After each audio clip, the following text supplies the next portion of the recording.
കേന്ദ്ര ചിട്ടി ആക്ട് പ്രകാരം രജിസ്റ്റർ ചെയ്ത ചിട്ടികൾ നടത്തുന്ന സ്ഥാപനങ്ങളിൽ ചിറ്റ്സ് ഫണ്ട് ദിനാചരണം നടത്തുന്നതിന്റെ ഭാഗമായി ജൂബിലി ചിറ്റ്സ് ഇരട്ടി ടൗൺ ബ്രാഞ്ചിൽ ചിറ്റ്സ് ഫണ്ട് ഡേ ആഘോഷിച്ചു. ഇരട്ടി സബ് രജിസ്ട്രാർ ജോഷി പരിപാടി ഉദ്ഘാടനം ചെയ്തു. 2010 ജൂബിലി മെയ് 4 തുടങ്ങുന്നത്. നമ്മൾ ഇവിടുത്തെ ബ്രാഞ്ച് തുടങ്ങുന്നത് ഒക്ടോബർ. ഓഫീസ് ഇല്ലാതെയാണ് ഈ കമ്പനി സ്റ്റാർട്ട് ചെയ്തത്. ഫിനാൻസിൻ്റെ സൈഡായിട്ടാണ് 4 ചിട്ടികൾ തുടങ്ങി. ഇന്നത് 6 ചിട്ടികൾ ഇറക്കും. മാത്യു സാർ പറഞ്ഞു, നമ്മുടെ ജോർജ് സാർ പറഞ്ഞു ഓഫീസ് വേണം, ഓഫീസില്ലാതെ തുടങ്ങിയത്. അങ്ങനെയാണ് ഇവിടെ നമ്മൾ തുടങ്ങുന്നത്. ഇവിടെ നമ്മൾ 2010 ഒക്ടോബർ 18 ഔദ്യോഗികമായിട്ട് ഈ ജൂബിലി ചിറ്റ്സിൻ്റെ ഈ ഓഫീസ് പ്രവർത്തനം ആരംഭിക്കുന്നത്.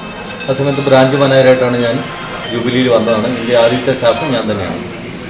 അവിടെ തൊട്ട് ഇങ്ങോട്ടേക്ക് സാർ പറഞ്ഞതുപോലെ, മാത്യു സാർ പറഞ്ഞ പോലെ നമുക്ക് നല്ല രീതിയിൽ ജനങ്ങളുടെ ഇടയ്ക്ക് ഈ ബിസിനസ്സുമായി മുന്നോട്ട് വരാൻ പറ്റി. എനിക്കൊന്നും നിങ്ങൾക്കറിയുമെന്നറിയില്ല, ഇരിട്ടിയിലും തലശ്ശേരിയിലും മാത്രമാണ് ജൂബിലിക്ക് ഒരേ ടൗണിൽ 2 ബ്രാഞ്ചുകളുള്ളത്. General manager PM Jolly, branch manager PS Subin, advocate KK Mathew, Pavithran Thaikandi, Babu എന്നിവർ സംസാരിച്ചു. ഹൈവിഷൻ ന്യൂസ്, ഇരട്ടി.